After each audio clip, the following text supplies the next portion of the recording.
আসসালামু আলাইকুম ওয়া রাহমাতুল্লাহি ওয়া বারাকাতুহু। আলহামদুলিল্লাহ ওয়াসসালাতু ওয়াসসালামু আলা রাসূলিল্লাহ। ইসলামী সমাধানের আজকের পর্বে স্বাগত জানাচ্ছি।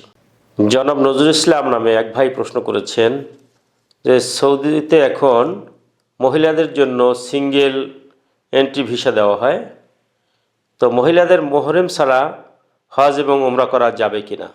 মহিলাদের জন্য হজের শর্ত হিসাবে মুহররমকে বাধ্যতামূলক করে দেওয়া হয়েছে।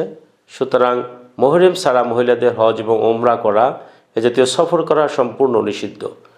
সৌদি আরব যদি সিঙ্গেল এন্ট্রি ভিসা দিয়ে থাকে, এটা একান্ত তাদের ব্যবসায়িক প্রয়োজনে করেছে, কিন্তু ইসলামী বিধিবিধানের ক্ষেত্রে এটার কোনো ন্যূনতম সম্পর্ক নেই।